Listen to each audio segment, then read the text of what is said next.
1강은 그 시민 종교라는 사회학적 개념으로 들어가기 전 단계를 우리가 한번 살펴보는 기회로 삼았으면 합니다.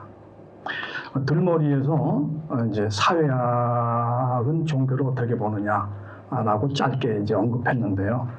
종교를 개인적인 심리 현상으로 보지요, 그죠? 그러나 그 개인적인 심리 현상이 어디서 습득이 되고 어디서 운영이 되느냐 하면 그 사회 관계 속에서요. 그러니까 교회 안에서 이루어지죠. 우리가 그 신앙 체험을 교회 안에서 하잖아요, 그죠? 그 신앙의 내용도 교회 안에서 배우잖아요. 그러니까 교회라는 건 사람들이 모인 사회적 관계잖아요. 그러니까 종교 현상이 개인의 심리적인 정황을 따르는 철저히 국소적인 사실이기도 하지만 동시에 그 배경을 염두에 두면 사회학적 사실이기도 하다. 예, 그렇게 얘기할 수 있습니다. 사실 그 종교는 상당 많은 부분 심리적인 현상을 포함하고 있는데 신비적인 현상도 사회학적으로 가능한 상징을 통해야만 의미가 생겨요. 한 예를 들면 성혜영 교수, 요즘에 굉장히 유명한 분인데 서울대 종교학과 교수죠. 이분이 이제 신비주의를 담당하는, 그리고 이분이 쓴 책이 요즘에 굉장히 뜨지요. 엑스터시 종교라고 해서. 이분의 체험이 있어요. 고등학교 때 수업을 듣다가 창밖을 무심코 내다봤는데 석양이 아름다웠대요. 근데 창밖에 석양을 보다가 아름답다 하는 순간에 그냥 엑스타시에 빠졌습니다. 그러니까 자아를 초월하는 거죠. 그래가지고 신비를 체험하게 됩니다. 근데 이제 문제가 있어요. 개인적인 경험 아니에요. 이걸 누가 그게 뭐고 그게 이런 내용을 가졌으면서 거기에 이렇게 응해야 된다, 이런 걸 설명해 주는 사람이 없으니까 굉장히 길고 긴 구도의 기간을 갖습니다. 사회적 관계가 없는 상태에서 개인적 체험을 먼저 한 거예요. 그래서 이분이 나름대로 길고 긴 이제 연구 과정을 거쳐가지고 자기가 경험한 사실들을 사람들에게 이해하기 쉽도록 전하게 되죠. 어쨌거나 이분이 쓴 책이 굉장히 사람들로 하여금 주목을 받고 있습니다. 이분은 종교 이후의 종교다라는 주제 아래서 여러 가지 많은 것들을 다루는데 이분이 전하는 멘트가 굉장히 좀 강하지요. 내가 너를 가르치겠노라 하는 종교는 반드시 망한다. 네. 내가 너를 가르치겠노라 하는 종교는 반드시 망한다. 우리의 시대에. 네, 이렇게 얘기를 합니다. 어쨌거나 사회학에서는 종교를 개인적인 사건인과 동시에 사회적인 사건으로 봐요. 근데 그럼에도 불구하고 사회학은 나름대로 일정 정도의 유보적 거리를 갖습니다. 그러니까 종교의 내적인 본질에 대해서는 다루질 않고, 그거는 신학이나 종교 철학이 할 일이겠죠.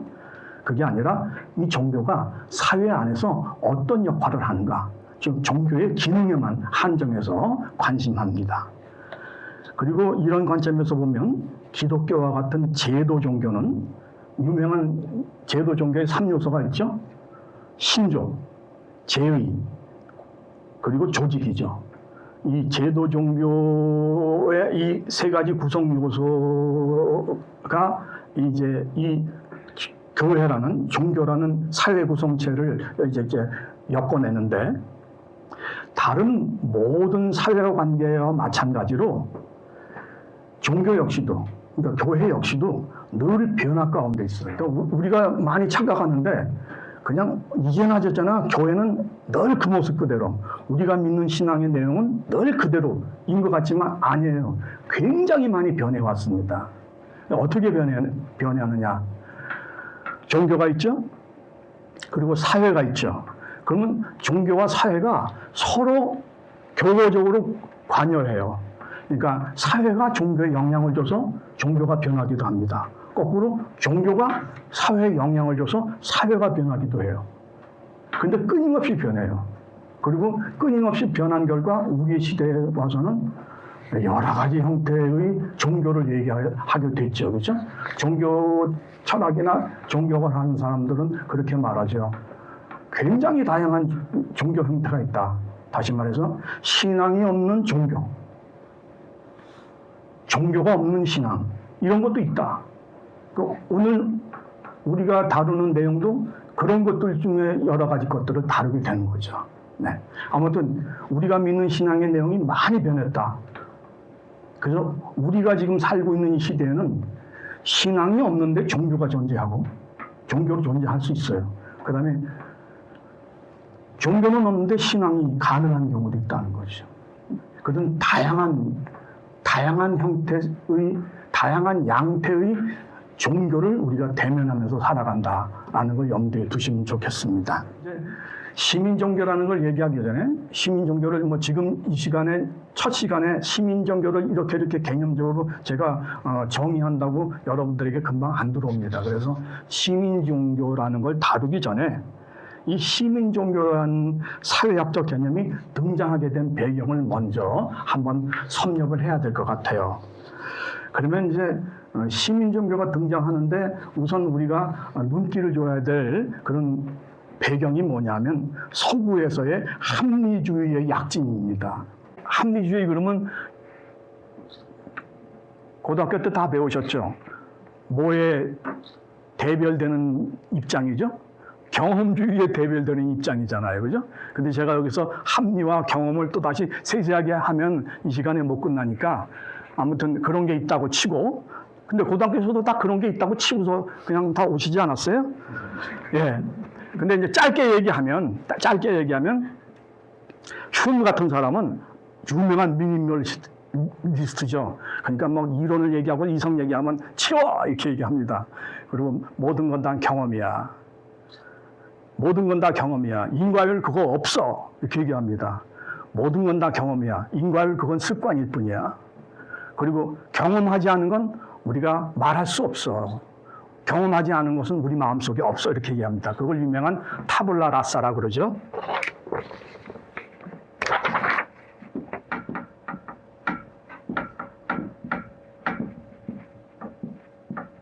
타블라 라사는 뭔가요? 그러니까 백지 상태라는 거죠. 백지. 경험하지 않은 건 우리가 몰라요. 대표적인 예. 우리가 이제 우주인이 있다고 생각하죠. 외계인이 있다고 생각합니다. 그래서 상상도를 그려요. 외계인에 대한 상상도를 그리는데 아무리 기괴하게 그려도 거기 공통점이 있어요. 보는 기관이 있어. 말하는 기관이 있어. 듣는 기관이 있어요. 다 우리 그죠? 경험의 기초에서 상상을 하는 거예요. 이 경험 밖의 것을 상상할 수 없어요. 이런 점에서 경험주의는 굉장히 무섭습니다. 그런데 그럼 경험만 가지고 다 되느냐? 아니죠. 경험을 엮어야 되거든요. 경험을 정리해야 되거든요. 체계를 잡아야 되거든요. 여기에 뭐가 등장한다고요? 합리가 등장하죠. 합리는 짧게 말하면 이치에 맞게. 근데 이거를 칸트라는 사람이 굉장히 정교하게 정의를 했죠. 그죠? 칸트는 뭐라고 얘기했냐면 우리는 태어날 때 이미 생각하는 구조를 장착하고 세상에 나왔다 그러죠. 예. 우리 몸에 이미 장착돼 있대요. 그래서 선험이라고 말하죠. 경험 앞서, 경험 이전에. 뭘 장착하고 나오냐면 우리는 몸에 태어나자마자 시공간이라고 그러죠. 시간과 공간의 감성 형식을 가지고 태어나요. 근데 그것만 아니라 12개의 범주가 있어요. 그래서 시간, 공간의 감성 형식과 12개의 범주를 가지고 경험한 것들을 다 정리를 합니다. 그래서 합리주의가 필요해요. 그래서 우리 배우셨죠? 칸트란 인간이 영국의 경험주의와 대륙의 합리주의를 이렇게 섞어서 철학의 체계를 세웠다고. 자, 이거 이렇게 이 정도로만 하고요. 아무튼 합리주의란 뭐냐면 이치에 맞게, 이치에 맞게. 너무 어이없게 가는 거 그거 아니고 이치에 맞게 이런 거를 추구하는데 놀랍게도 이 합리주의의 시작은 어디서부터 일어나느냐면요, 종교 안에서 일어났어요. 이게 막스 베버라는 유명한 사회학자의 이야기입니다. 막스 베버는 서양의 합리주의는 종교 안에서 일어났다. 그러면서 종교 안에 두 개의 예를 들어요. 하나는 유대교예요. 또 하나는 개신교예요. 그런데 막스 웨버는 이 합리주의를 다른 말로도 표현을 해요. 그걸 탈주수화라고 그래요. 탈주수라. 주술은 뭐죠? 프레이저라는 사람은 황금가지라는 책 속에서 주술을 사이비과학이라고 얘기를 해요. 주술은 나름대로는 그럴싸해요. 예를 들면 주술은요, 기우제 지낼 때 어떻게 하나요? 비가 올 때까지. 물론 비가 올 때까지 하는데, 비가 올 때까지 하지만 그냥 제사만 지내나요? 아니에요. 거기 상징적 행동이 들어가요. 쇠붙이로 가지고 바위를 세게 때려요. 그럼 불꽃이 탁 튀죠. 그게 뭐죠? 번개치라고. 하늘에서 번개를 치라고 번개를 부르는 행동이에요. 네. 이게 주술이에요. 전형적인. 이제 산모가 애를 낳아요. 우리나라에서는 산모가 애를 낳을 때 어떡하죠? 창문을 다 엽니다. 대문도 다 열어젖혀요. 쉽게 순산하라고. 네. 이게 닮은 게 닮은 걸 부른다라는 유사성의 원리예요. 주술에. 그런가 하면 근접성의 원리도 있어요. 이거 좀 무서운 얘기인데, 누구를 죽이려고 할 때, 그죠? 저주의 주술을 걸잖아요. 그럴 때 그 사람 몰래 그 사람 소지품을 또는 머리카락을 이렇게 준비해 오죠. 그리고 거기다가 그냥 저주를 거는 거예요. 근접해 있던 것들에게 영향을 주면 거기로 악영향이 간다라는 거죠. 근데 이거 안 맞잖아요. 그죠? 해보면 안 맞는 거 아니에요. 그죠? 알게 되는 거죠. 아, 그런 식으로는 안 되는구나 하는 걸 깨달아가는 게 이성이 깨어나는 거예요. 합리주의가 시작이 되는 거죠. 근데 이런 게 가장 두드러지게 선명하게 예리하게 진행되는 영역이 어디냐? 바로 교회예요. 아니죠. 종교예요. 그 중에서도 유대교가 이런 게 대단하다는 거죠. 유대교, 거기에 이사야서 1장 11절부터 17절을 언급을 했죠. 나 여호와의 뜻은 너희의 그것과는 다르다. 제가 그 부분을 읽겠습니다. 주께서 말씀하신다. 무엇하러 나에게 이 많은 재물을 바치느냐? 나는 이제 수량의 번제물과 살찐 짐승의 기름기가 지겹고, 나는 이제 수송아지와 어린 양과 수dom소의 피도 싫다. 너희가 나의 앞에 보이러 오지만 누가 너희에게 그것을 요구하였느냐? 다시는 헛된 재물을 가져오지 말아라. 다 쓸모없는 것들이다. 분향하는 것도 나에게는 역겹고, 초하루와 안식일과 대여 모이는 것도 참을 수 없으며, 거룩한 집회를 열고 못된 짓 하는 것도 내가 더 이상 견딜 수 없다. 너희가 팔을 벌리고 기도한다 하더라도 나는 거들떠보지 않겠다.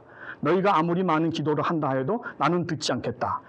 너희의 손에는 피가 가득하다. 너희는 시쳐라. 스스로 정결하게 하여라. 내가 보는 앞에서 너희의 악한 행실을 버려라. 악한 일을 그치고 옳은 일을 하는 것을 배워라. 정의를 찾아라. 억압받는 사람을 도와주어라. 고아의 송사를 변호하여 주고 과부의 송사를 변론하여 주어라. 엄청나게, 그죠? 벌써 종교의 내적 비판이 행해진 결과잖아요. 유대교의 예언제 종교가 이렇게 무서운 거예요. 하나님이 있다. 그냥 갖다 재물 바치면 그냥 하겠지.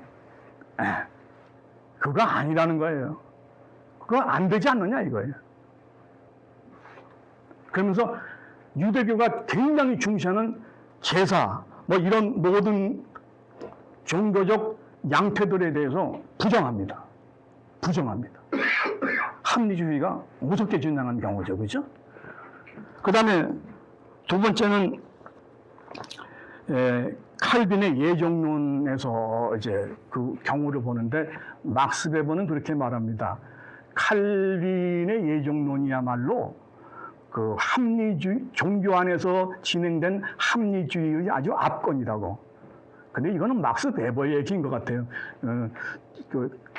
그렇게 따지면 불교도 엄청나게 대단하고 더 나가지 않았나? 그렇게 생각합니다. 칼빈이 가장 중요하게 생각한 건 신의 주권이에요.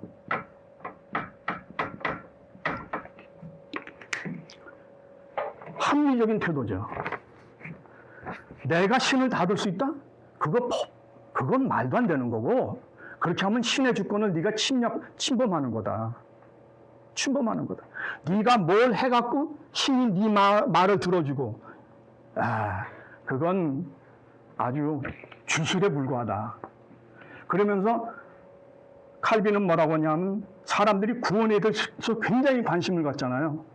근데 칼빈이 아주 정이 뚝 떨어지는 소리를 합니다. 구원 받느냐 여부를 인간은 알 수가 없다. 구원 받느냐 여부를 인간은 알 수가 없다. 이렇게 말하면 우리나라에 있는 사람들 대부분의 신앙 고백은 칼빈적으로 따지면 다 거짓말이에요. 구원의 확신이 있다, 나. 구원 받았다. 다 자기가 자기 스스로 합리화한 거예요. 칼빈은 명확하게 말합니다. 그따위 식으로 하면 네가 하나님이냐? 네가 하나님 대변자냐? 인간이 구원받을 수 있느냐 못 받느냐 여부는 하나님이 결정하신다. 누구도 모른다. 자, 이렇게 극단의 경지까지 왔습니다. 그러니까 하나님의 절대 주권을 강조하는 거죠. 인간에 대해서 어떻게 해볼 수 없는, 하나님을 건드릴 수 없는 주권이 있다는 거예요. 예. 이렇게 되면 사람들은 긴장하죠. 긴장하죠. 피곤하게 되는 거죠. 피곤하대. 이거 어떻게 해야 돼? 어떻게 해야 되는 거야? 그래서 유명한 설명이 밑에 붙어 있습니다. 부지런한 노동, 선행이죠. 부지런한 노동과 금욕은 신의 구원을 획득하는 수단으로서는 절대적으로 부적절하지만 그럼에도 구원에 대한 불안을 떨쳐버리는 선택의 표지로는 불가결하다. 그래서 칼빈 종교의 추종자들은 어떻게 자기를 해결하느냐면요. 그래, 내가 구원받는지 안 받는지 몰라. 근데 하나님이 이러이러한 걸 원하신다고 하더라. 그럼 난 거기에 최선을 다해서 해보자. 최선을 다해서 해보자. 근데도 구원받을지 안 받을지 모르겠지만 아무튼 최선을 다해서 해보자. 근데 최선을 다해서 해보다 보니까 묘한 결과가 나오는 거예요. 묘한 결과가 나오는 거예요.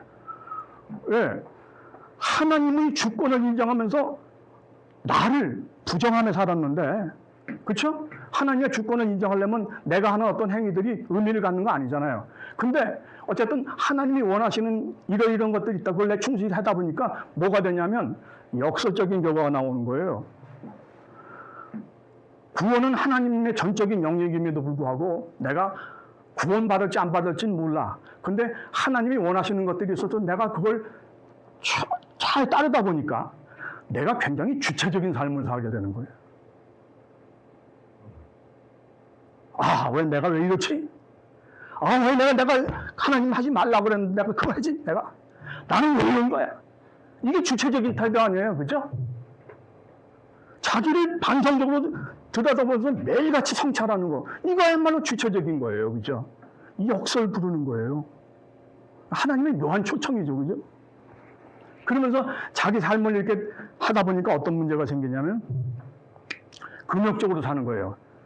내세계적인 금욕이라고 그러거든요. 막스 베버 얘기로는 인너 벨틀리의 아스케제라고 그러는데 금욕이에요. 그 일 열심히 해요. 그러다 보니까 어떻게 돼요? 자연히 돈이 쌓이는 거지. 자연히 재산이 쌓이는 거예요.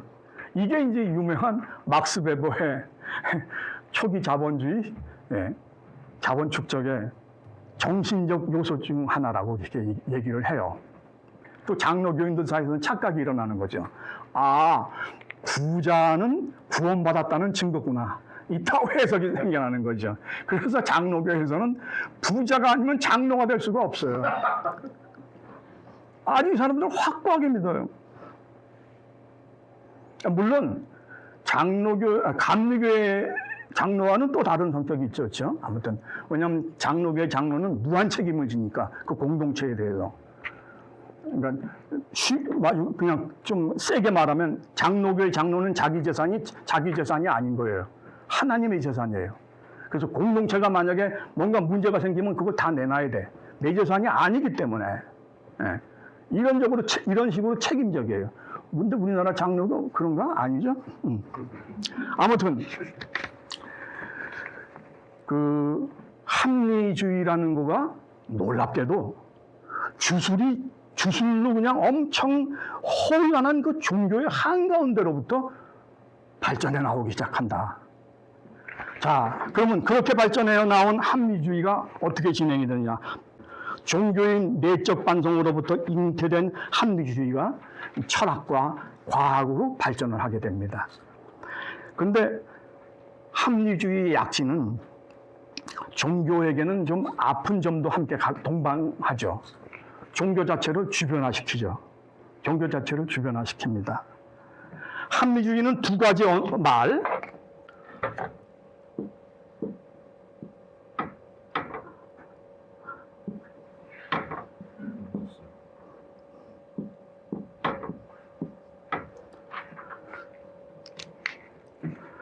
로고스죠? 왜 우리 잘 알죠?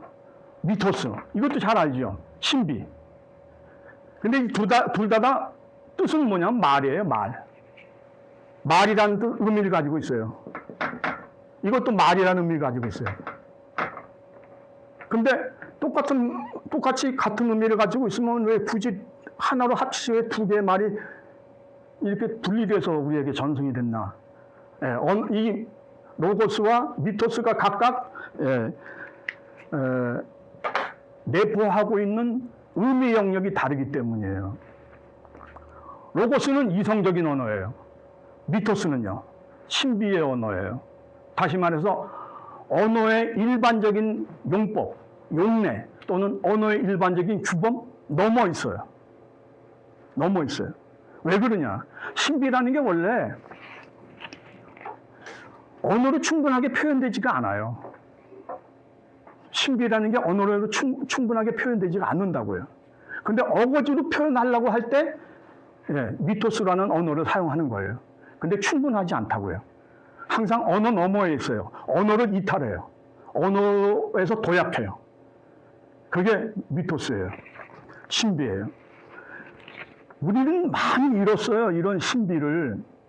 너무 과학에 지배되는 그런 상황 속에서 태어나고 삶을 영위하다가 이제 마감하게 되니까 미토스를 잃어버렸는데, 누구 책인데 제가 기억이 안 나는데, 중동의 베두인을 만났다고 그래요, 사막에서. 베두인과 함께 밤에 이제 사막은 그냥 별이 그냥 휘황찬란하대요. 다 보인대. 도시의 그 불빛에 방해를 받지 않아서. 근데 그 베두인이 그러더라는 거죠. 이 유럽 사람한테.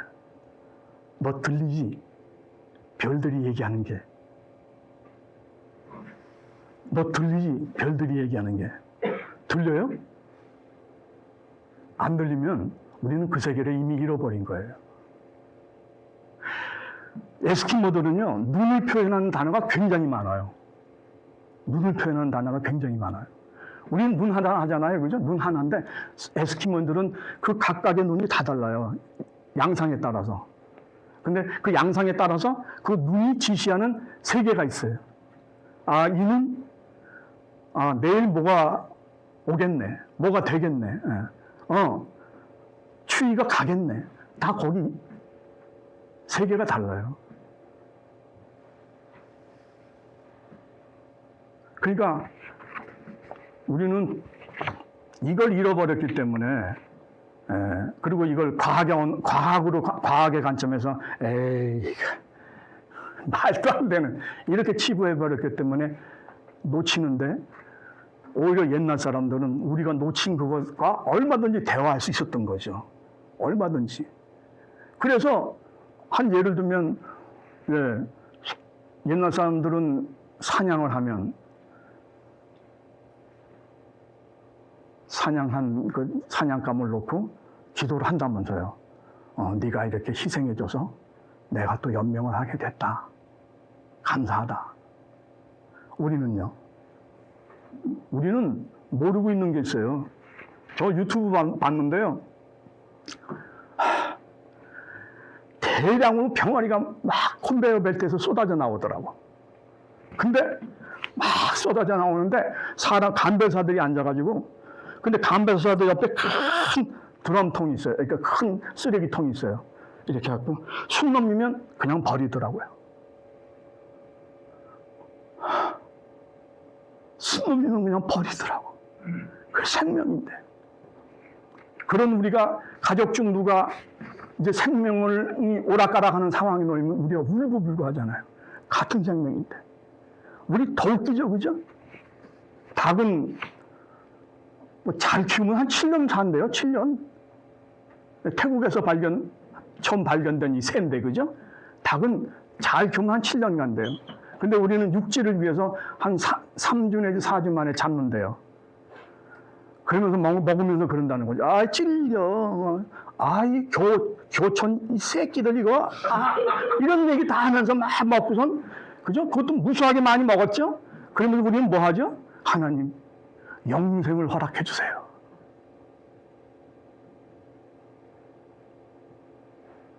남의 생명은 그렇게 막지 밟으면서 영생을 말해요, 우리가. 그것도 굉장히 진지한, 우리가 놓친 게 있어요. 신비를 놓쳤어요. 그래서 대화할 줄 몰라요. 그리고 모든 걸 다 객체, 대상으로 다루는 거죠. 그것으로. 그래서 이제 레비나스라는 유명한 철학자가 쓴 책이 있죠. 전체성과 무관. 예, 우리는 시선의 폭력이 있어요. 시선이 좋은 거죠, 그죠? 시선이 어떻게 보면 우리를 살린 거잖아요.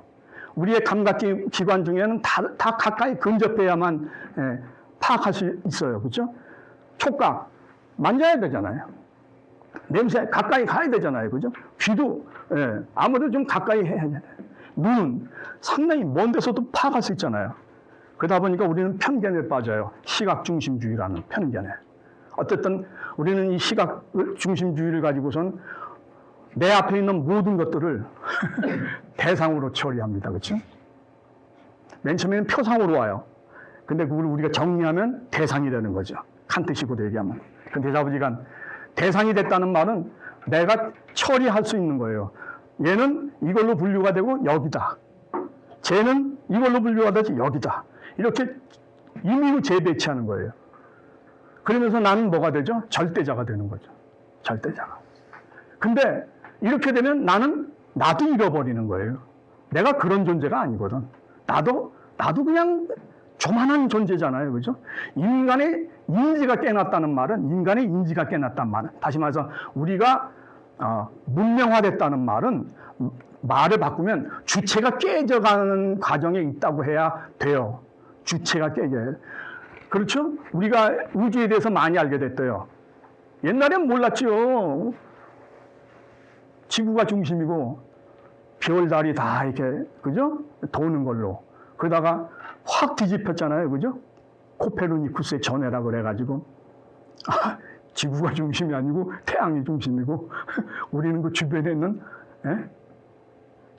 행성이구나. 항성도 아니고. 근데 아니 이게 태양계야? 근데 태양계가 또 은하계 안에 그냥 국소적인 한 동네에 있어? 근데 그 은하계가 엄청 많아? 이렇게 되는 거 아니에요? 그럴수록 우리는 어떻게 되죠? 쪼그라드는 거지, 우리의 미치는요, 그죠? 지구가 형편없이 작은 존재가 되고 그 위에서 우리가 살아가는 거죠. 그거 되게 바보스럽게 살아가잖아요, 그죠? 어떻게 살아가죠? 우주에 살잖아요, 우리가. 말 그대로 깨어났으니까. 거대한 우주 속에 사는데 KTX에 내가 3표에 내 자리인데 어떤 놈이 앉았어. 야, 이 빌어먹을 놈 새끼가 왜 내 자리에 앉아? 그죠? 우주에 살면서 요 작은 구석대기 자리 하나 놓고선 앙앙블락하는 거예요. 우리가 뭔가를 많이 잃었어요. 그죠? 전체성은 이런 거다. 내가 이렇게 임의로 다 재배치하고선 이걸 파악했다고 할 때 그 범주에 드는 것 전부를 전체성이라고 말하는 거죠. 근데 우리가 여기로부터 빠져나오려면 보는 입장을 바꿔야 돼요. 너는 나에 의해서 파악될 수 있는 존재가 아니고 너는 내가 도대체 모르는 존재다. 나에 의해서 파악될 수 없는 존재다. 이렇게 해야 내가 그를 존중할 수 있어요. 아멘. 이거가 가장 극명하게 드러나야 될 영역이 어디죠? 우리의 신앙이죠. 하나님. 우리는요, 하나님 굉장히 잘 아는 것 같이 얘기를 해. 너 하나님 경험해 봤냐는 둥. 하늘의 구조가 어떻게 된다는 둥. 또 기독교는 더 웃겨요. 기독교는 더 웃겨. 기독교의 많은 교리의 내용이 뭐냐면 하나님 가족 관계야. 그렇죠? 아버지, 아들, 그리고 성령, 가족 관계. 이게 신학의 굉장히 중심 내용으로 들어가 있어요. 뭐가 중요해요, 근데 그게? 삼위일체 그게 제일 중요해요? 그렇게 따지면 불교는 굉장히 깊어요. 그런 거 없잖아요. 그거 벌써 그거 위에 그걸 초탈해서 이렇게 얘기를 하잖아요. 기독교인들이 좀 반성적이어야 돼요.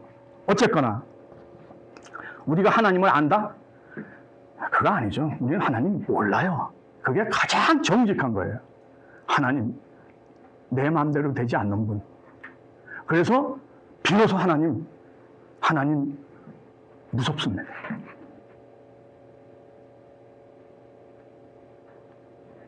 하나님 무섭습니다. 내 마음대로 되지 않기 때문에. 그리고 그러니까 알겠네요. 내가 피조물이라는 걸. 네, 나는 비로소 신으로 만난다. 이게 이제 전체성을 허물어 버린 사람의 입장이죠. 다시 말해서 표상 너머에 있는 신을 만나다 이렇게 되는 거죠. 표상이 뭐죠? 뭐 삼위일체를 비롯해서 뭐 성령 비롯해서 뭐 이런 거 저런 거지. 그러니까 우리가 종교라고 하면서 주워 듣거나 뭐 들려준 수많은 단어들이 있잖아요, 그죠? 예, 근데 다 표상인데 그게 하나님이 아니라고요. 하나님은 그거 너머에 계시다고요. 우리의 신앙적 표상 너머에 하나님이 계시다고. 그러면 이제 여기서 그러면 우리가 알고 있는 이런 모든 뭐 교리나 이런 건 다 필요 없는 거예요? 다 때려 부셔야 되는 건가? 그것도 또한 굉장히 파괴적인 태도라고 생각합니다. 불교는요, 이런 문제를 어떻게 해결했냐면, 물론 표상이지. 표상인데, 그게 나룻배야. 내가 실제를 만나기 위해 타고 가는 배. 일단 실제를 만나면 그 배는 버려두는 거죠. 그죠? 배는 미련 없이 버려두고 실제와 하나가 되는 거죠. 그러니까 우리가 믿는 그 신앙의 내용들이, 여러 가지 많은 개념들이 있잖아요. 그죠? 신앙적인, 신행들이 있잖아요. 그죠? 이런 것들 다 버려야 되냐? 그건 아니에요. 존중해야죠. 그거 존중해야 합니다. 그게 막 버리는 거 아니에요. 존중해야 돼요. 존중하되, 이게 곧 하나님은 아니라는 표상은 여기서 여전히 유용하고 단 실제가 아니기 때문에 실제로 가는 나룻배다. 그래서 그리고 이게 우리 신앙의 현실에서도 증명이 되죠. 섣불리 낀 사람들 있어요. 그래가지고 교리 뭐 이런 걸 다 초월해서 그냥 직접적으로 하나님을 알겠다고 못 만나죠. 그렇게 교만해서는. 그게 아니고, 문제가 많죠. 오류와 오식도 많아요. 그럼에도 불구하고 그거를 진지하게 몸으로 담아내야 돼요. 그래야 그거 너머에 하나님을 우리가 엿볼 수가 있죠. 그러니까 아무튼 과도한 계몽주의가 자가 되는 건 신앙생활에 별로 도움이 되지 않는다.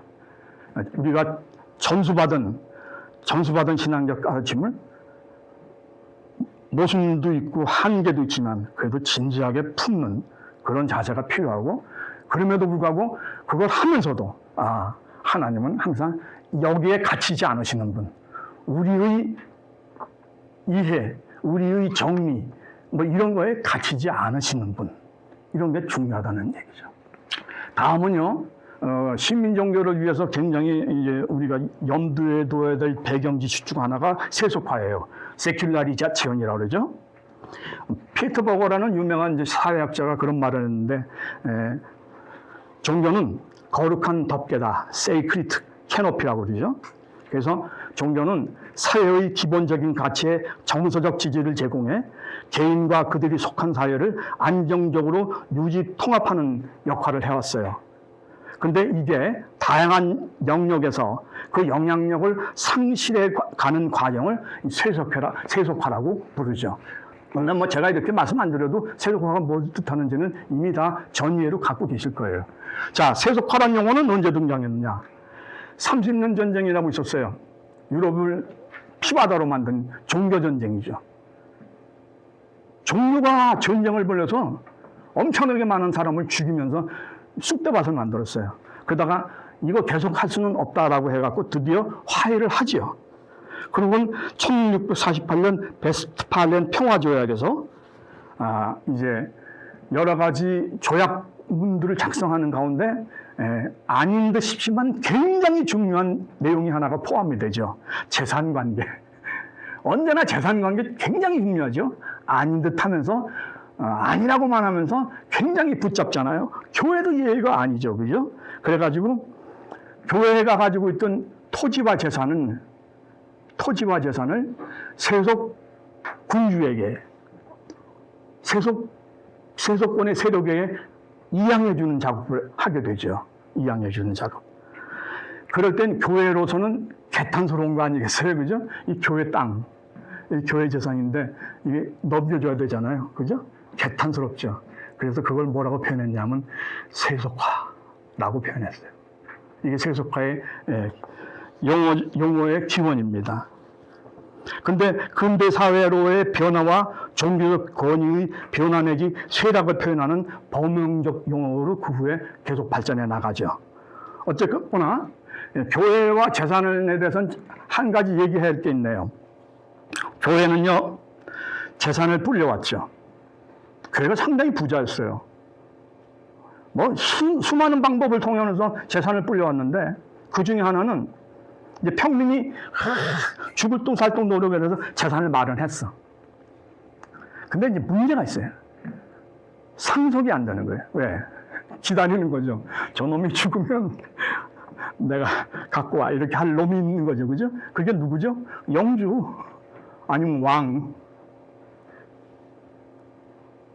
예. 네. 그 옛날에는 그게 다 자기 재산이라고 봤거든요. 그걸 가산제적 국가제도라고 그래요. 나라가 자기 재산인 거죠. 그죠? 그러니까 평민이 가진 재산도 지 거예요. 그러니까 살아있을 때야 뭐, 그런데 죽으면 이제 뺏어야 되는 거죠. 그러니까 평민도 머리를 쓸 거 아니겠어요? 그래? 그러면 교회를 찾아가자. 그래서 이제 교회를 찾아가죠. 근데 교회가 중세에는 문서를 작성하고 보관하는, 다시 말해서 문서 보증기관의 역할을 했어요. 왜냐하면 중세는 정말 무식해가지고 왕도 문맹이었어요. 걔네들이 원래 초기 유럽에 한 500개 정도의 산적이 있었다 그러는데 걔네들이 다 산적의 후예들이거든요. 네. 이게 사실이에요. 그러니까 뭘 알겠어요? 걔네들이 사람 죽이는 거나고 칼싸움이나 하지. 그걸 몰라. 근데 그런 누가 아느냐? 중세 수도원의 중들이 아는 거죠. 그죠? 사양중이. 사양중이 모든 국가 간의 교섭이라든가 뭐 이런 거에 문서 작성을 합니다. 문서 작성 기관이고 보존 기관이죠. 거기 찾아가서 얘기를 하는 거죠. 교섭을. 있잖아, 내가 한 100만 원 재산을 마련했는데, 근데 내가 죽으면 이거 내 자식한테 안 가고 다 뺏긴다, 이거. 그러니까 이렇게 합시다. 내가 20은 교회에다 헌금할게. 그리고 80은 우리 아들한테 주는 걸로 하되 문서는 다 그냥 교회에 헌금했다고 해주면 안 되겠냐? 좋지? 작성합니다. 다. 그리고 꼬까 죽었어. 아들이 갔어. 제 재산이야. 뭐 임마, 여기 봐봐. 문서를 그 사이에 위조한 거죠. 100% 교회에 헌금한 걸로 돼 있는 거예요. 이런 식으로 재산을 갈취했다고요. 아이, 저 목사 거짓말하네. 정말이에요. 정말이라고요. 무수한 방법으로. 그러니까 교회는요, 중세는 세 개의 세력이 서로 각축했잖아요. 그죠? 왕, 그 다음에 귀족, 그리고 교회가 세력이 서로 비슷했어요. 그러니까 뭐 우리나라의 윤석열이를 비롯한 이쪽 떨거지들은 요즘에 삼권분립을 굉장히 많이 강조하던데, 이 삼권분립이라는 이 개념, 이건 이제 몽테스키에가 정리를 한 건데, 이 몽테스키의 삼권분립의 기본 모델은 중세의 세 세력이 어렵사리 균형을 유지해 오던 그 상황을 찝은 거예요. 찝은 거예요. 근데 이거 잘 무너져요. 어떤 놈이 그 중에 하나가 힘이 좀 더 세면 지 맘대로 하는 거지. 아무튼 그런 가운데 이제 교회는요, 야금야금 그렇게 해서 재산을 갈취해가지고 엄청난 하나님 재산을 만들어 놓는데, 또 교회는 또 뒷구멍으로 또 그 재산을 야금야금 팝니다. 하나님 재산인데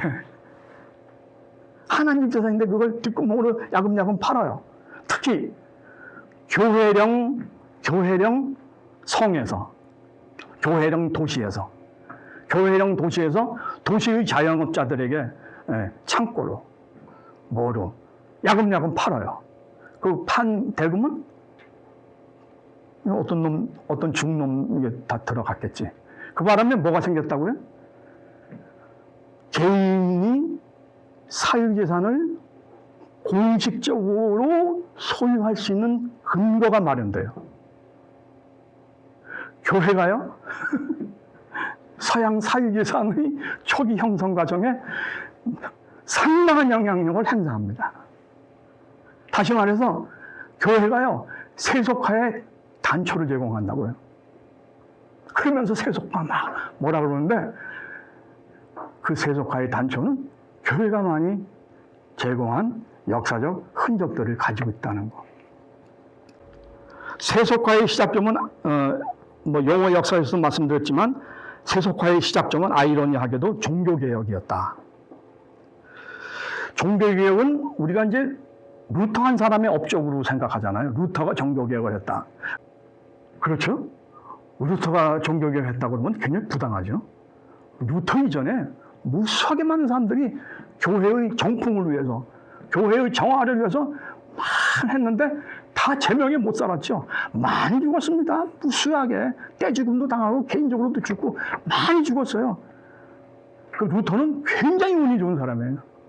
루터는 너무너무 운이 좋은 사람이에요. 그 많은 죽음이 쌓여서 이제는 불을 조금, 성냥불 하나만 딱 그대도 그냥 팍 폭발할 그런 시점에 루터가 일을 한 거죠. 더더군다나 배경도 갖춰져 있었어요. 뭐죠? 구텐베르크의 인쇄술.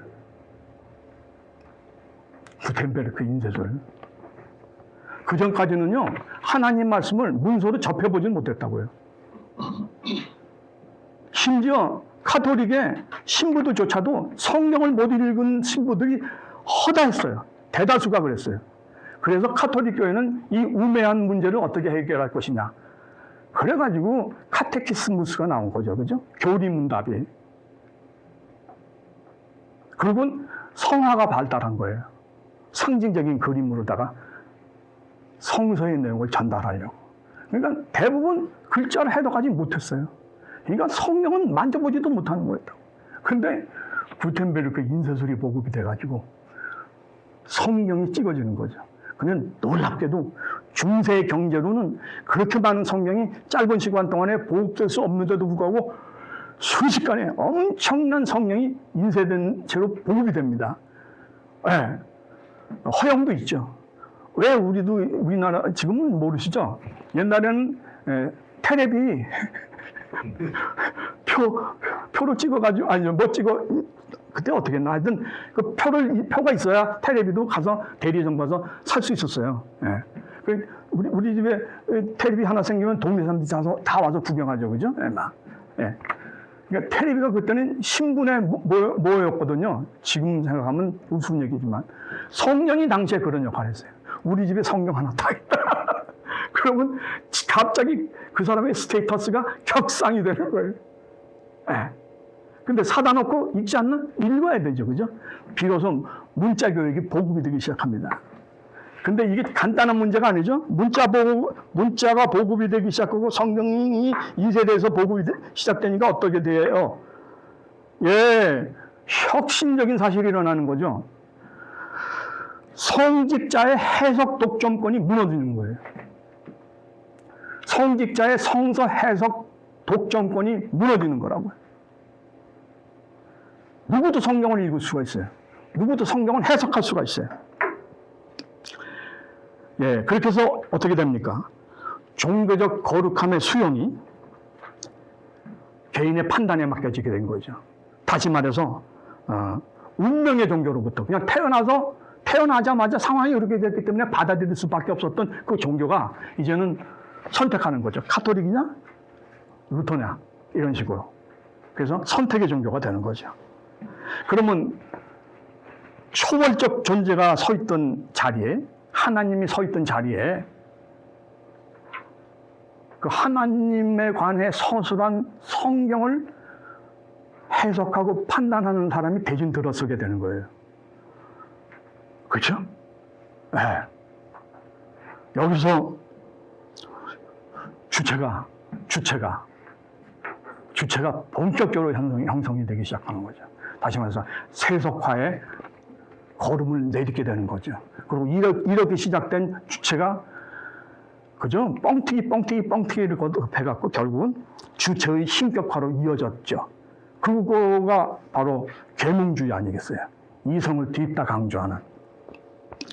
자, 그리고 이제 세속화를 말씀드렸으니까 세속화의 세 가지 측면에 대해서 얘기하겠습니다. 첫째로 사회적 측면이 있어요. 세속화가 진행되면요, 옛날에는 교회가 모든 걸 다 가지고 있었어요.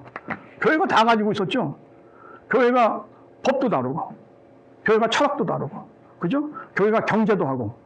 왜냐하면 수도원의 장원 경제가 막강했습니다. 왜냐하면 수도원에서 맥주 술 제조권을 가지고 있었어요. 나중에 그걸로 돈 많이 벌었는데 그것도 귀찮다고 이제 술 제조권을 이제 빌려주죠. 그리고 수수료 받는 방식으로. 아무튼 모든 걸 다 가지고 있었어요. 모든 걸 다 갖고 있었습니다. 뭐까지 가지고 있었냐고요? 공창도 가지고 있었어요. 공창.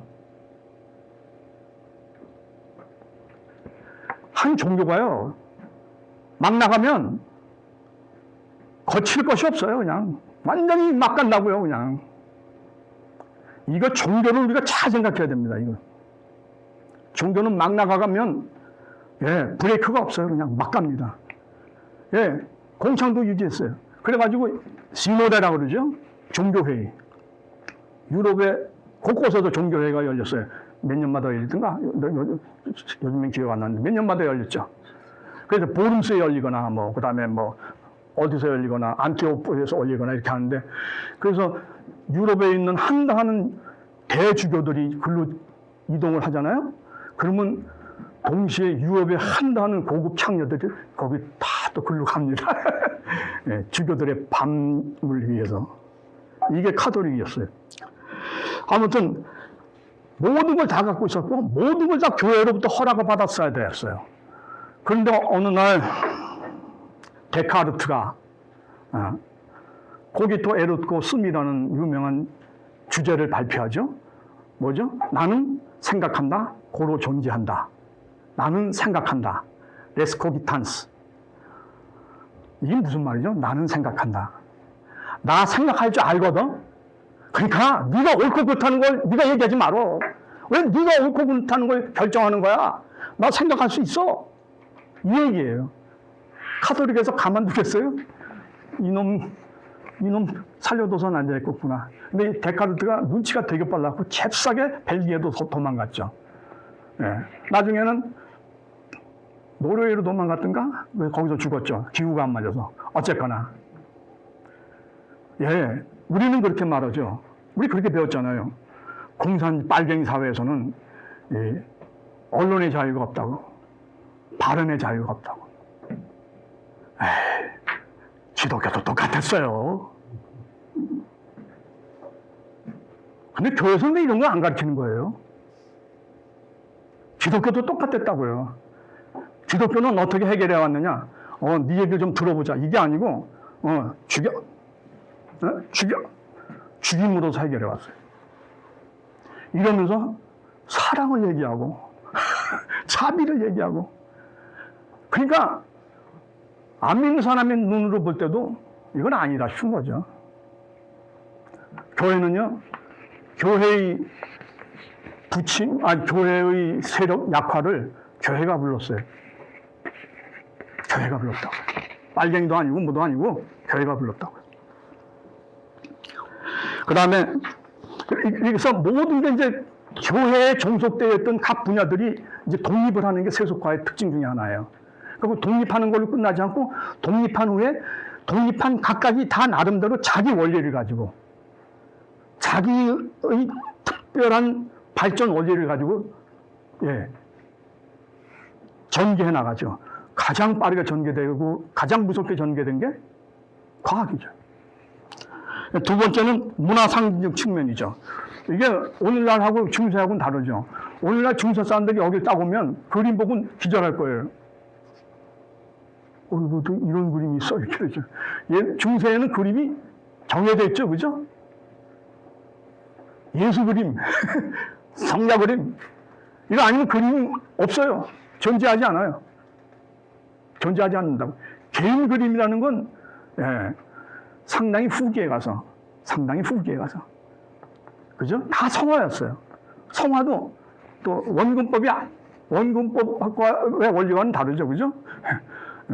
예수님 제자들은 이따만하게 그리고 평범한 사람은 요만하게 그리고 이런 식으로.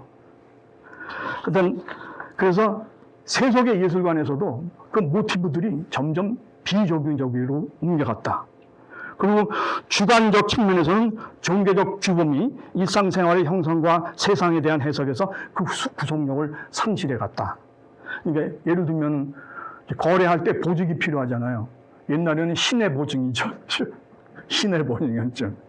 근데 벌써 중세 어느 정도면 신의 보증 갖고는 안 되고 신의 보증에다가 내가 쏘은 이게 한두 번이기 때문에 그딴 말 하지 말어. 이렇게 하는 거죠. 그죠? 그리고는 보증보험제도가 등장하는 거죠. 그 보증보험제도가 정교하게 등장하게 된 게 스코틀랜드라고 그래요. 스코틀랜드의 장로교인들이 그 보증보험제도를 고도로 다듬었다고 합니다. 교회 돈 좋아하죠. 근데 이러한 세속화라는 게 결국 뭐예요? 교회의 전통적인 세력이 점점 갈수록 약화되는 거라고 그랬죠. 그죠? 근데 이런 거에 대한 반론도 있어요. 어떤 반론이 있냐면, 세속화 물론 있지. 근데 이상하다. 유럽에서는 세속화가 돼. 교회가 점점 세력을 잃어. 근데 미국은 아니잖아. 이렇게 되는 거죠. 미국은 교회가 여전히 번성하고 막 되는데, 미국에다가 세속화와 동반된 교회의 세태를 말하기에는 그런데? 이렇게 되는 거죠. 그래서 사회학자들 사이에 전선이 갈립니다. 유럽적인 세속화를 중시하는 집단이 생기고, 미국적인 종교 상황을 염두에 둔 이제 이론들이 등장하죠. 그 미국 쪽의 미국 쪽의 입장을 염두에 둔 세속화에 대한 반대 증거 중 하나가 종교의 사사화예요. 그러니까 개인적 종교. 우리나라도 요즘에 많아졌잖아요. 가난한 교인들. 내가 안 믿는 건 아니야. 교회는 싫어. 이런 거죠. 유럽에는 세쿠스였어요.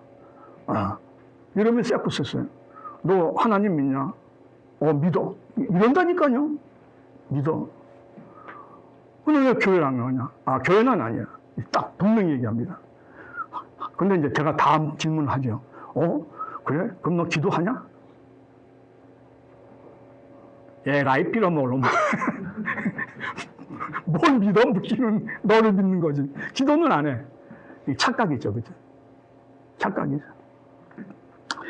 근데 어쨌든 간에 그 종교개혁에서 루터가 말입니다. 루터가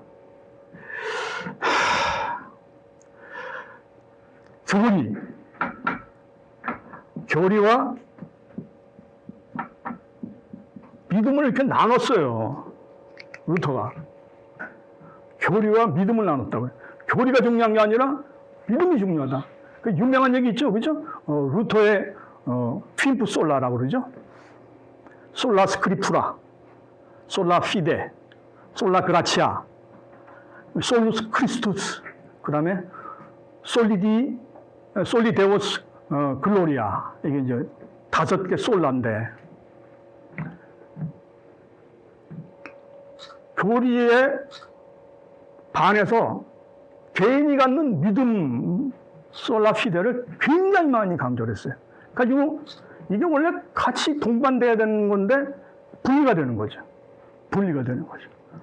분리가 되다 보니까 어떻게 되냐면 이 양상이 발전하면 제도교회를 부인하고 개인적인 믿음의 강조가 주어진 그런 종교의 사사화가 이루어지는 거죠. 근데 이거 참 묘한 겁니다.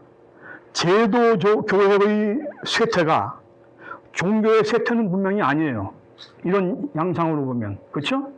믿음은 갖고 있대잖아요. 믿음은.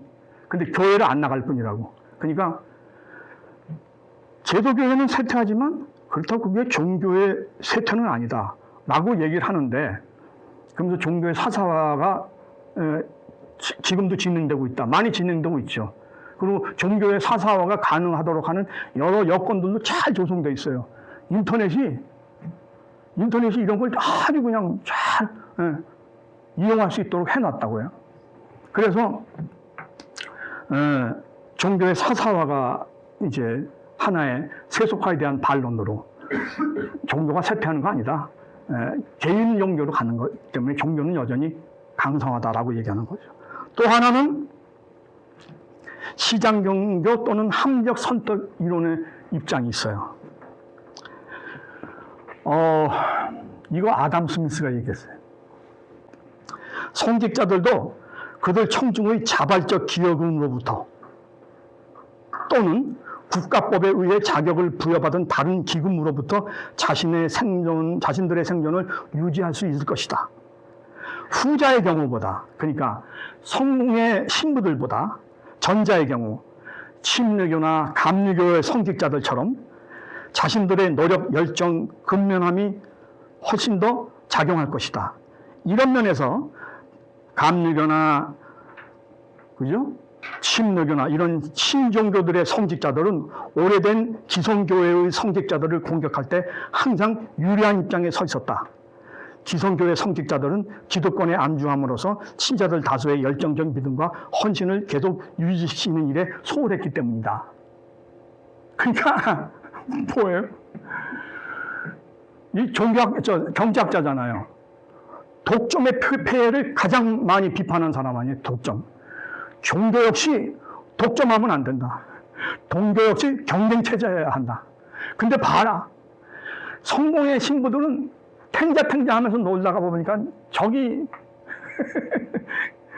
이름만 걸어놓고 다니는 교회 안 나오는 예수쟁이들이 얼마나 많냐. 그렇죠? 근데 침례교 목사나 감리교 목사들은 교회 교인들이 증가하지 않으면 밥을 굶기 때문에 죽을 뚱살뚱 막 목회한단 말이지. 그래서 교회가 성장한다. 이래야 한다. 이거예요. 예. 이제 여러분 이 얘기 들으면, 아담 스미스, 져야 하네, 자식이, 어떻게. 예. 근데 그렇게 말하기는 쉽지 않아요. 왜냐하면 아담 스미스는 경제학자임과 동시에 윤리학자였어요. 윤리학자였다고요. 굉장히 진지한 도덕 철학자였어요. 아무튼 아담 스미스는 그렇게 얘기합니다. 종교 현상은 본질적으로 교환 관계의 일종이다. 종교의 약화는 변화의 종교적 제도들이 불충분하게 적응한 결과다. 다시 말해서 공급이 안 좋다. 썩은 공급만 있다. 독점 체제하에서 썩은 공부만 있다. 종교적 독점은 무임승차 교인을 양산해 종교 집단의 정체성 장애로 작용한다. 아담 스미스는 모든 인간은 기본적으로 자기 이익을 추구한다는 전제에서 출발해 종교 서비스 공급자들 사이의 경쟁 부재보다 생존 경쟁을 통한 절실함이 신자들의 믿음과 헌신을 높게 유지할 수 있다고 보았다. 신자들 역시 중요합니다. 신자들 역시 종교적 선택으로부터 기대되는 편익과 비용을 따져보기 때문이다. 예, 우리가 쉽게 아담 스미스 욕할 수 없어요. 교환 관계를 쉽게 부정할 수 없습니다. 신자들 역시 종교 선택으로 기대되는 편익과 비용을 따져보죠. 이게 이제 시장 종교 이론 또는 함적 선택 이론이 말하는 유럽과 다른 미국의 교회 성장 이유입니다. 어쨌거나 상품으로서의 종교, 그러니까 상품으로서의 종교란 뭐죠? 믿는 일에 따르는 보상의 질과 양, 그리고 판촉이 핵심 관건이 되는 그런 상황을 말하죠. 우선 상품으로서의 종교가 되려면 보상이 광범위해야 돼요. 보상이. 여기 지금 예수 믿으면 잘 먹고 잘 살아. 그것만이 아니고 내세까지도 보장해줘요. 이렇게 해서 그죠? 보상 범위가 넓어져야 마케팅이 잘 되는 거죠. 그 다음에 효율적인 교환 관계가 있어요. 배타적인 형태의 교환이 이루어져야 돼요. 여기 신이 있어요. 여기도 있고 여기도 있고 신이 많아. 그러면 요놈한테도 배팅해야 되고 요놈한테도 배팅해야 되고 이 배팅을 여러 군데다 해야 된단 말이에요. 피곤하죠. 그죠? 돈도 많이 나가. 그러지 말고 누가 압도적으로 그냥 힘이 세서 다 장악하면 그놈한테만 배팅하면 효율적이 아니냐. 유일신이 형성된 종교학적 설명입니다. 빌어먹을. 스미스 아담 스미스 유의 교환 이론 입장에 서 있는 시장 이론, 사회학자 중에서 시장 이론을 존중하는 인간들의 얘기입니다. 그 다음에 여기에 더해 소비자의 관심을 끄는 온갖 마케팅에 부심하는데 소비자의 구비에 맞게 바쁘시죠? 교회 오실 건 뭐 있어? 온라인으로 합시다. 그런 거죠. 온라인으로 합시다. 그리고 온라인에서, TV에서 화려하게, 걔가 무슨 목회를 하겠어요, 그죠? 미국에 그런 미친 목사들이 많거든요. 미친 놈들이지. 텔레비 설교만 하는 거예요. 그러니까 설교만 하니까 목회라는 게 얼마나 힘들어, 그죠? 교인들이 아프면 가서 봐야 돼. 결혼하면, 장례식 가면, 할 일 되게 많거든요. 큰 교회나 우리 목사님 작은 교회 담임하신다고? 일은 똑같아. 큰 교회나 작은 교회나 똑같아. 목회 힘들어요. 힘들어. 더군다나 내가 주체가 안 되는 상황에서도 해야 되거든. 지난번에도 얘기했지만 저는 우리 마누라하고 대판 싸웠어요. 싸웠는데 전화가 왔어. 목사님 입원하게 됐습니다. 좀 와주실래요? 아이씨, 가야지. 가서 기도하려고 그러는데 넌 니네 마누라한테 욕했지?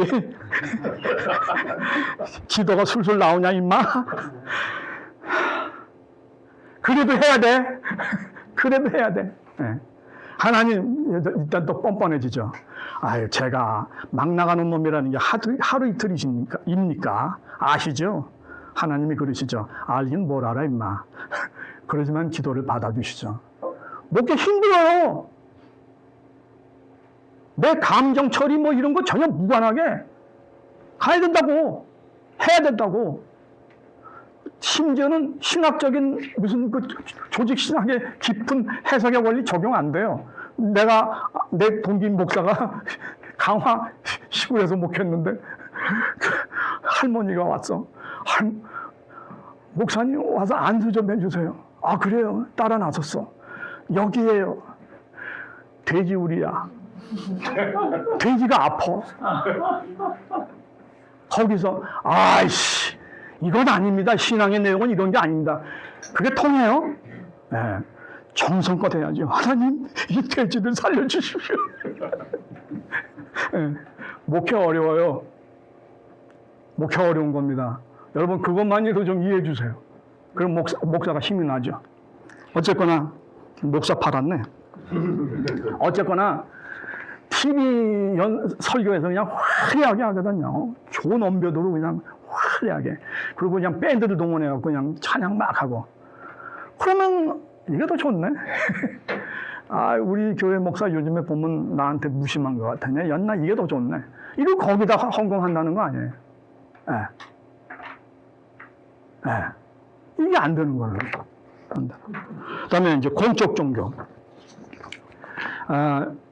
세속화가 무조건 진행되는 게 아니다. 종교의 양태가 약간 변형된 형태로 종교는 여전히 활발하게 작동하고 있다. 그 중에 하나가 공적 종교다. 그렇죠. 공적 종교. 이거 무시 못해요. 제가 이제 독일에 있을 때 동서독이 통일됐는데, 동독에서, 예, 교회가 굉장히 중요한 역할을 했어요. 포럼 노인치 그 저항 세력들이 동독 비밀 경찰의 눈을 피해서 모여가지고, 그죠? 저항 운동을 계획하고 할 수 있던 모든 공간을 제공받았어요. 그리고 마침내 동독 호네카 정권을 무너뜨렸어요. 예, 종교가 이럴 때는 무서운 거죠. 공적 종교예요. 왜냐하면 거기 교회에 와서 기도하고 촛불 기도하고 하는 사람들이 루터교 신자들이 아니거든. 그 사람들 신앙 가진 사람들은 소수예요. 그럼에도 불구하고 자리를 내줬어요. 그리고 그 사람들을 위해서 기도해주고. 일단 교회가 역할을 하는 거죠. 공적 종교죠. 라틴 아메리카의, 그죠? 해방신학 같은 거. 그런가 하면 우리도 그런 경우가 있었죠? 박정희 전두환 시절에 교회가 민주화 운동을 해서, 민권 운동을 해서 중요한 공적 자리를 제공했잖아요. 그죠? 그 다음에 이제 우리가 시민 종교를 이해하기 위해서 지나가서는 안 되는, 간과해서는 안 되는 또 하나의 사실이 있습니다. 그건 뭐냐면 시민 종교가 갖고 있는 어중간한 그런 역할, 위치 때문에 이 문제도 짚고 가야 되는데요. 사회학적 관점에서 본 국가와 종교의 관계가 있어요. 사회학에서는 가치 중립이라고 했죠. 종교의 본질에 관해서는 별로 안 다룬다고. 종교의 기능에 대해서만 다룬다고. 그럼에도 불구하고 사실은 사회학에서마저도 종교가 정치 권력과 가까이 한다는 게 과연 좋으냐 나쁘냐에 대한 아주 굉장히 심도 높은 논의들이 있어요. 근데 어쨌든 알렉시스 토크빌이라는 사람이 있죠. 미국의 민주주의라는 책, 유명한 책이죠. 이 사람 비상한 사람인데 이 사람은 그런 말을 했어요. 정치 권력과의 결합은 종교의 보편적 가치를 훼손한다. 교회가요, 종교하고 너무 정치하고 너무 가까이 되면 어떤 일이 생기냐면, 윤석열이 이 떼거리들이 말도 안 되는 소리를 해도 그거 틀린 거라는 말은 못 해요. 끌려다녀.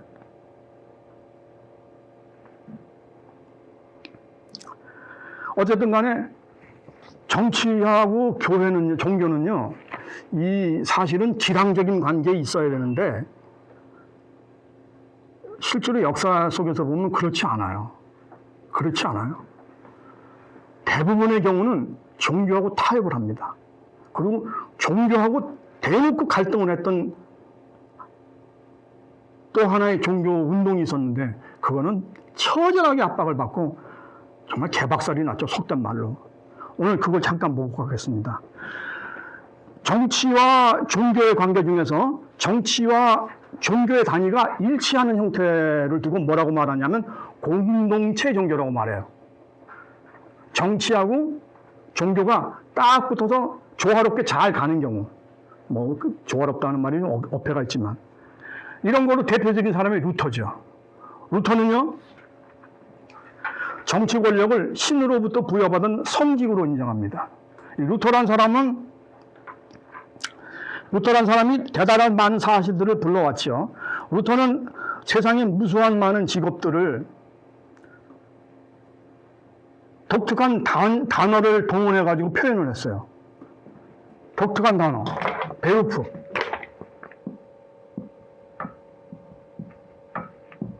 이 베루프라는 단어는 베르팽이라는 독일어 동사에서 왔는데요. 베르팽이라는 건 부르다, 불림을 받다 이런 뜻이거든요. 근데 루터가 이 단어를 세상에 존재하는 모든 직업에다가 적용했어요. 그냥 푸주간에서 일을 하든 광산에서 일을 하든 성직으로서 일을 하든 다 베루프예요. 하나님으로부터 부름받았다. 이걸 우리나라 말로는 성직이라고 부르죠. 성직, 그죠? 성직. 아유. 그러다 보니까 어떻게 되냐면요. 성직자가, 카톨릭에서의 성직자가, 오 선생님 이제 지난번에 얘기하던 걸 다루게 되네. 카톨릭에서의 성직자와 개신교의 성직자가 달라요. 개신교의 목사를 성직자라고 부르는 게 좀 그런데, 카톨릭은 하여간 성직자예요. 근데 달라요, 두 개가. 카톨릭에서는 성직자라고 불러요. 성직이라고 봐요. 근데 개신교에서는 직업이에요, 목사가. 근데 목사만 직업이라고 낮춰 부르는 게 아니라 왕도, 예, 전사도, 귀족도 다 직업이에요. 그냥 베르프. 그래가지고 일거에 평등화시켰어요. 이거 대단한 거예요. 그리고 근대 사회를 여는 그죠? 직업관을 제시했는데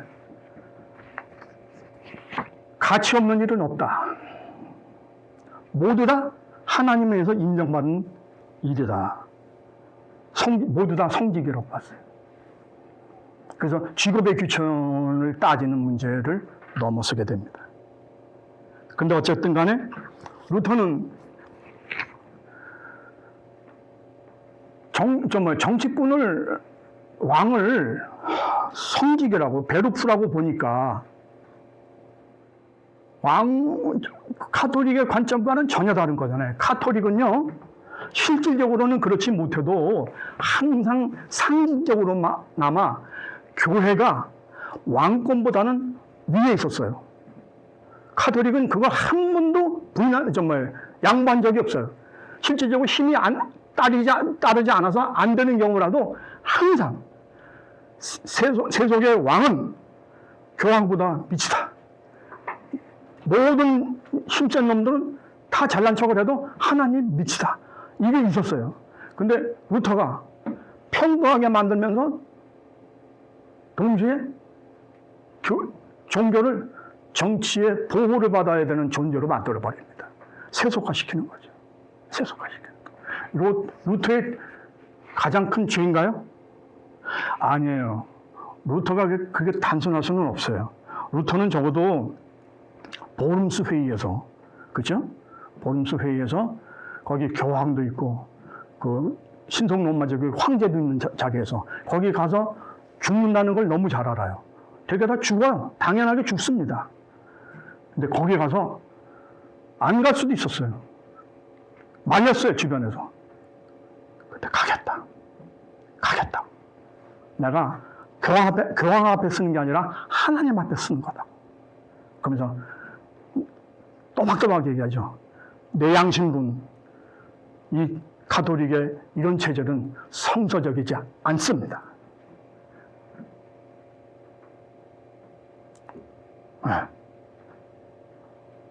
엄청난 결기예요. 네. 죽을 불쌍한 거죠. 그런 사람이기 때문에 이 사람이 종교를 세속 정치 밑에 이렇게 미탁시키는 거, 이거 아니지 않다? 아니에요. 어쩔 수가 없었어요. 왜? 그렇게 안 하면 개신교 세력이 약하거든요, 실질적으로. 그 개신교 운동마저 다 와해시킬 수가 있어요.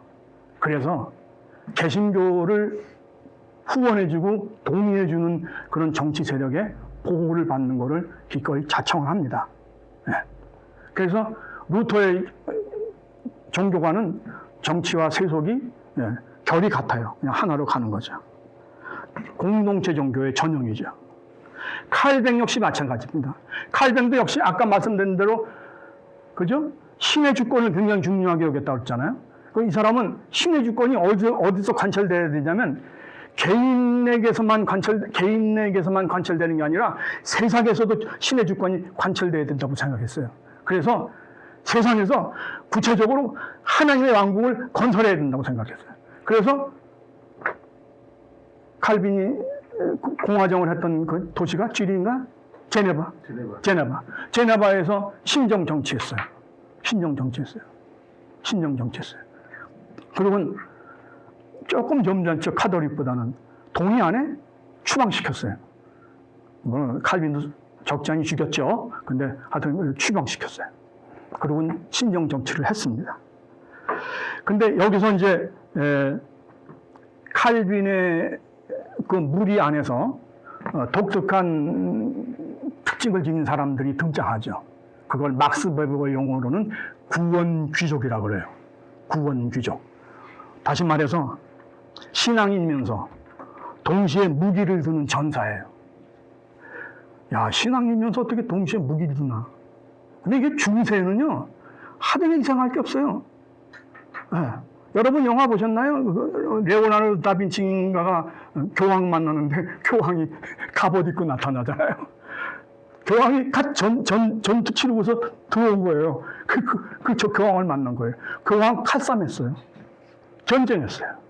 중생들에게는, 그러니까, 오랜 세월 동안 교회는요, 사람 죽이는 문제를 너무 쉽게 생각했던 것 같아요. 그러니까 사람을 죽여서는 안 된다. 라는 건 미안하게도 교회가 그렇게 많이 사랑을 얘기했지만 그건 교회로부터 현실화된 게 아니라 휴머니즘으로부터. 르네상스의 유산이죠. 르네상스. 다시 발견하는. 네. 그 다음에 이제 또 하나의 양태가 있어요. 공동체 종교로서 아주 드라마틱한 경우가 되는데 그게 청교도주의예요. 막스 베버는요, 청교도주의를 보편의 또는 종교적 보편주의를 포기한 대표적인 종교라고 했어요. 청교도는요, 엄청난 박해를 받았어요. 근데 동시에 자기네들이 세력을 잡았을 때는 엄청나게 극악하게 행동했어요. 종교의 자유를 찾아서 미국으로 갔다고요? 갈 수밖에 없었어요. 네. 갈 수밖에 없었다고. 예, 청교도. 근데 이게 이 그림이 너무 많이 이제 이렇게 덧칠이 돼가지고 미국 건국에, 미국의 네이션 빌딩에 역할을 하죠. 미국은 청교도가 세운 나라. 미국의 시초가 청교도가 아니에요? 제임스 타운이죠, 그죠? 그죠? 그 땅 투기 하려고 하는 놈들이, 또 금강 뭐 이런 거 발견하려고, 일확천금 하려고 하는 놈들이 먼저 왔어요. 그래서 거기서 있다가 다 괴멸됐죠. 그게 미국의 시초예요. 근데 미국에서 그거를 시작이라고 말하기는 그러니까 이 싹 씻고 찌우고 청교도를 했는데, 그러면 청교도가 과연 그렇게 순수 종교이냐? 아니죠. 미국에 상륙해서 청교도가 벌린 악행들이 있죠. 인디안들하고의 교섭에서. 그것만이 아니에요. 아니, 둘 다 종교의 자유를 원해서 미국으로 왔잖아요. 그죠? 미국으로 왔는데 침례교도들도 미국으로 왔거든요. 성공회의 박해를 피해서 미국으로 왔는데 거기서 청교도가 침례교도를 너희들 휘돌 때려가지고 로드 아일랜드로 침례교인들은 피신했어요. 이게 청교도예요. 청교도들은 목표를 가지고 있었죠. 영국을 기독교 국가화 하려고 했어요. 그래서 그럴 때마다 동원되는 단어가 있죠. 새 예루살렘. 이거 허다히 많은 나라가 다 이 짓 했어요. 우리나라에 이런 말 하는 사람 많아요. 하나님이 우리나라를 들어서 쓰신다고. 야, 허다한 나라가 다 그 짓 했어. 뭘 들어쓰기는. 가만히 있으라 그러지. 예. 영국은 여왕을 위한 국가가 있는데 그것만 하냐? 그 외에도 네 개인가의 국가에 준하는 중국가가 있죠. 그 중에 영국을 새 예루살렘이라고 말하는 노래도 있어요. 예. 그거 뭐죠? 프로이센도 그 짓했고, 불란서도 그러고, 다 자기네들이, 하나님 나라 새 예루살렘이라고 이따위 짓을 하면서 전쟁 벌리며 노예 사냥하고 이랬던 거 아니겠습니까? 자, 그래서 이제 구원 귀족의 전형을 보면, 찰스 1세를 처형한 후 의회를 장악한 올리버 크로멜은 호국경에 올라 청교도적 이상의 실현을 위해 10년간 절대 권력, 금권적이자 귀족 공화정을 행사했다. 이 과정에서 평등선거를 주장하는 레블러, 수평파를 작사를 냈죠. 가톨릭교, 장로교 등등 모두를 다 탄압했습니다. 특히 옆나라에 있는 아일랜드를 극도로 그냥 못살게 굴었죠. 아주 잔악하게. 그래서 유명한 드로이다 공성전은 역사에 흔적을 남기고 있죠. 1649년 잉글랜드군은 어머니가 아이를 잡아먹을 때까지 드로이다 성을 포위한 뒤 함락이 되자 같은 개신교도까지 포함해 남녀노소 2,000명의 민간인을 그냥 쳐 죽였습니다. 청교도에 도덕주의를 도입해 극장이나 운동 경기, 경마와 오락, 춤, 심지어 대중음악도 금지해 노래라고는 오직 찬송가만을 부를 수 있었습니다. 영국 요리가 오늘날까지 유럽에서 최악으로 악명이 높은 것도 크로멜의 금욕주의의 산물입니다. 여러분, 교회가요, 종교에 나서면 이렇게 돼요. 그 다음에 마지막으로 정치와 종교의 관계에서 아주 안타까운 경우를 우리가 다루게 되는데요. 그게 종교 공동체입니다. 공동체 종교가 있고 종교 공동체가 있죠.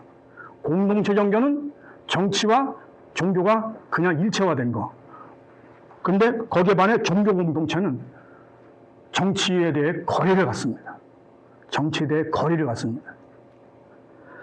그 대표적인 집단이 제세례파예요. 제세례파. 제세례파는 세속 권력은 물론 세속 사회와도 완전한 분리를 지향했습니다. 출생과 함께 세례를 받고 자동적으로 교회와 국가의 구성원이 되는 공동체 종교. 그러니까 공동체 종교에서는 태어나자마자 세례 주고 교회의 구성원이자 국가의 구성원이 되는 거예요. 좋은 일이네. 9. 세금 내라고. 납세자 딱지를 붙이는 거죠. 납세자 딱지. 네.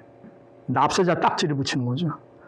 그래서 제세례파는 이거 거부합니다. 그리고는 자발적인 신앙 고백을 바탕으로 한 자율적인 종교 공동체를 추구했어요. 이들은 성서에 따른 평화주의와 평등주의 및 무정부주의적 실천을 추구해서 그러다 보니까 유럽의 온갖 세력으로부터, 그러니까 유럽의 지배 세력은 당연히 싫어하겠죠? 당연히 싫어하겠죠? 근데 아니 그 지배 체제 아래에서 억압받는 인간들까지 덩달아서 제세례파를 못 잡아먹어서 그냥 앙앙볼랑했어요. 더군다나 그때가 이제 동쪽에서 이슬람 세력이 서진하던 때였거든요. 그러니까 전쟁에 참여를 해야 되는데 제세례파는 우린 전쟁 안 한다. 우린 평화주의자다. 이러니까 가만 놔두겠어. 이것들 정말 이거 아니고.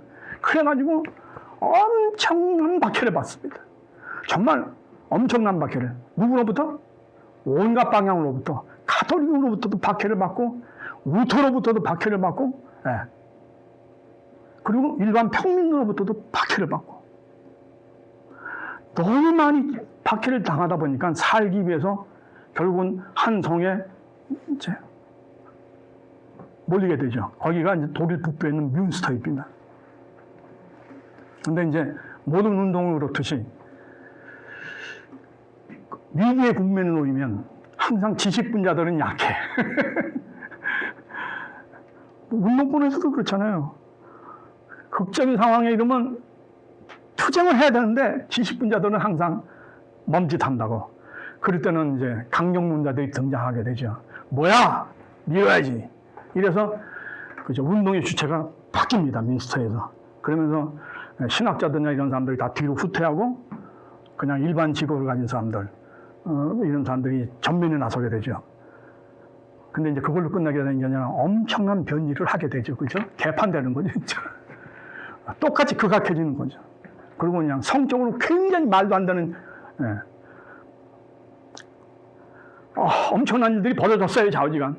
그래가지고 결국은 그 좋은 이념을 운동의 막판에 가서는 다 버려놓게 됩니다. 근데 그럼에도 불구하고 이 정신만큼은 고결해요. 정말 고결합니다. 아니, 심지어 빨갱이들도 이 제세례파는 인정하잖아요.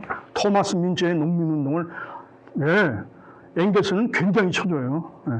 굉장히 쳐줘요. 아무튼 그렇습니다. 그러면 지금 독일 가시면 이제 뮌스터 여행 가시면 뮌스터에 가면 뮌스터 성당이 있어요. 큰 교회 그 꼭대기에 철창이 이렇게 있습니다. 그 세 장을 사람이 들어갈 규모로 크게 만든 엄청난 굵기에 쇠로 만든, 거기다가 이 제세례파들을 거기다가 매달아서 굶겨 죽였죠. 뭐 그건 지금 그 안에 있는 유골들은 다 꺼내고 이제 하나만 상징적으로 매달아 놨는데 그렇게 죽였습니다. 이 제세례파가 얼마나 도덕적으로 대단한 사람들이냐면 유명한 일화가 있어요. 맨 마지막에 디르크 빌렘스는 1569년 5월 16일에 사망한 네덜란드의 제세례파 순교자이다. 그는 감옥에서 탈출한 뒤 자신을 추격하던 자가 얇은 얼음 위를 달리다가 얼음이 깨져 물에 빠지자 되돌아가서 그를 구한 일로 가장 잘 알려져 있다. 그러나 그는 다시 붙잡혀 고문을 당하고 자신의 신앙으로 인해 처형당했다. 신앙의 정수를 지키는 사람은 예수처럼 제병에 못 살아요. 이 세상이 가만두질 않는다. 그러니까 이 세상에서 편히 잘 사는 건 예수로부터는 거리가 많이 떨어진 거라고 봐야 되죠.